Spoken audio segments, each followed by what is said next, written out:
In Washington, Bob Schieffer.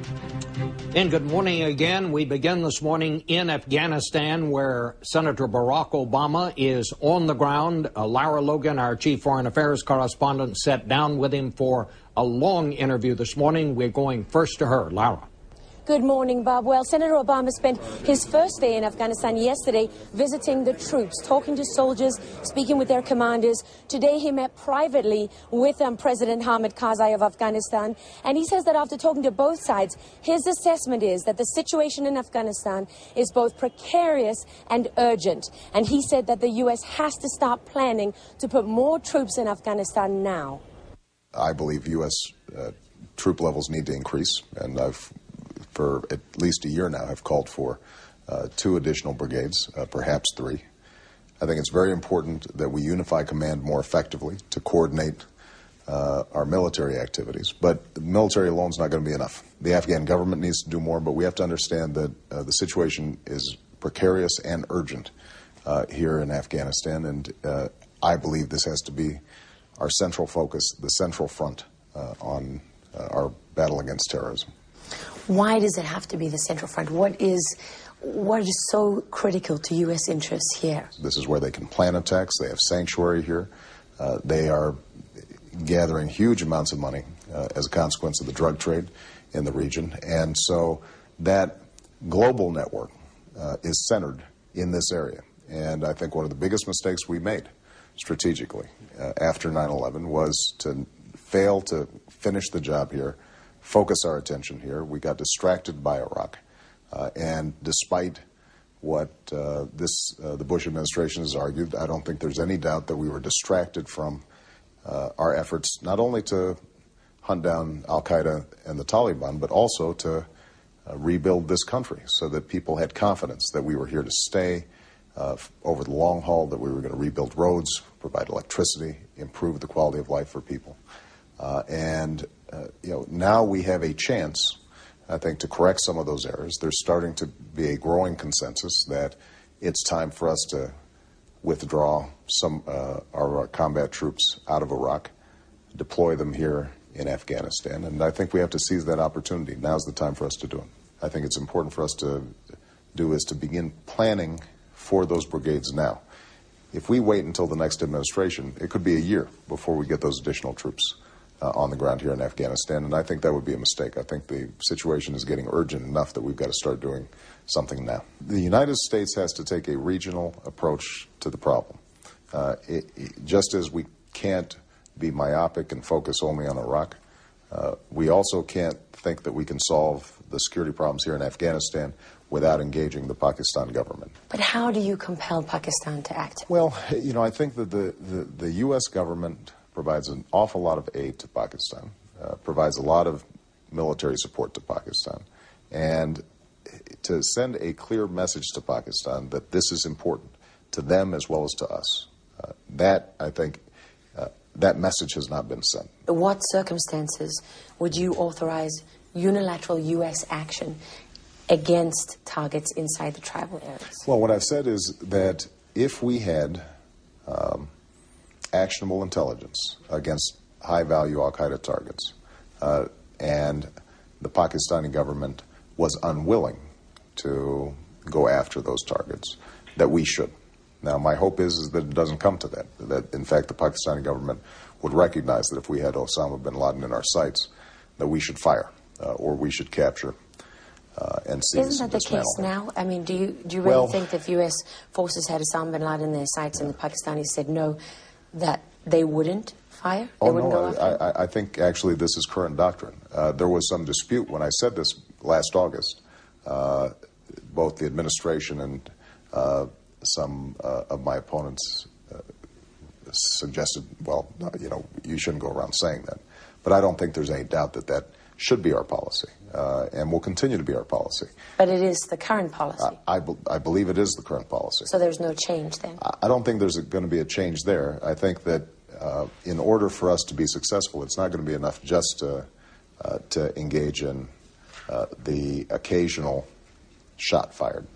We've got training camps that are growing and multiplying. Would you take out all those training camps? Well, I think that what we'd like to see is the Pakistani government take out those training camps. And if they won't? Well, I think that we've got to work with them so they will. But would you consider unilateral U.S. action?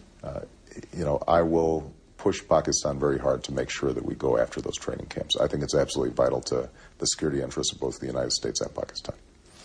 Because you do have a situation 7 years on into this war where Osama bin Laden and all his lieutenants and all the leaders of the Taliban, they're still there. Right. And they're inside Pakistan. It's a huge problem. And first of all, if we hadn't taken our eye off the ball, we might have caught them before they got into Pakistan and were able to reconstitute themselves. So we made a strategic error. And it's one that we're going to pay for, and unfortunately the people of Afghanistan have paid for as well. But we now have an opportunity to correct that problem. One of the, if you look at what's happening right now in Iraq, Prime Minister Maliki has indicated he wants a timetable for withdrawal. That is the view of the vast majority of Iraqis as well. We've seen a quelling of the violence.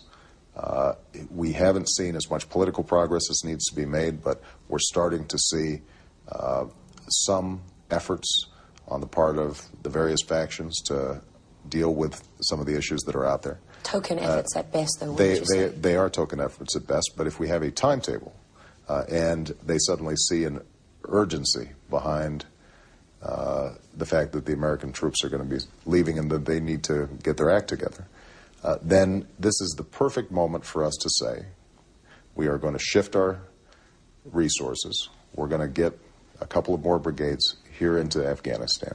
We're going to, and it's not just brigades, we're also going to be upping our financial aid to Afghanistan. We're going to be willing to increase our foreign aid to Pakistan.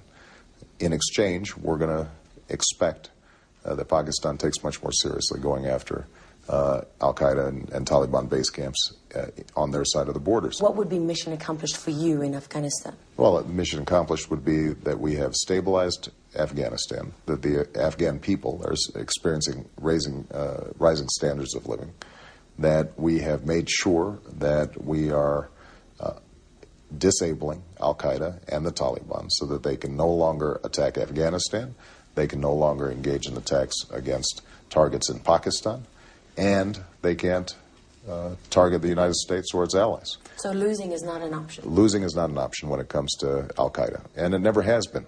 And that's why the fact that we engaged in a war of choice when we were not yet finished with that task was such a mistake.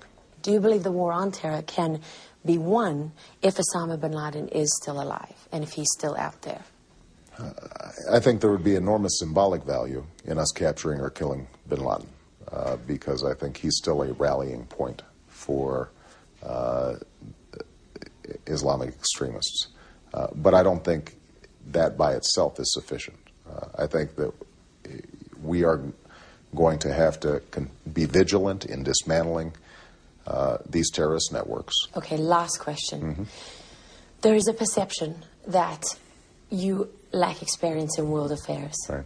Is this trip partly aimed at overcoming that perception that, you know, there is doubt among some Americans that you could lead a country at war as commander-in-chief from day one? You know, the interesting thing is that the people who are very experienced in foreign affairs, I don't think have those doubts. The troops that I've been meeting with over the last several days, they don't seem to have those doubts. So the objective of this trip was to have substantive discussions with people like President Karzai or Prime Minister Maliki or President Sarkozy or others who I expect to be dealing with over the next 8 to 10 years. And it's important for me to have a relationship with them early, that I start listening to them now, getting a sense of what their interests and concerns are.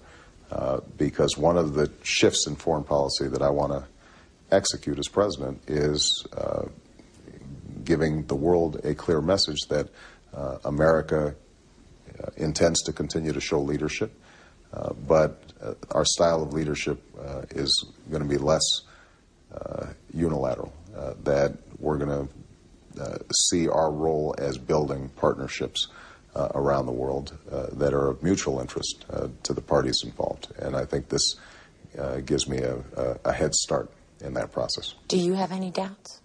Never. Thank you very much. Thank you. Senator. I appreciate it.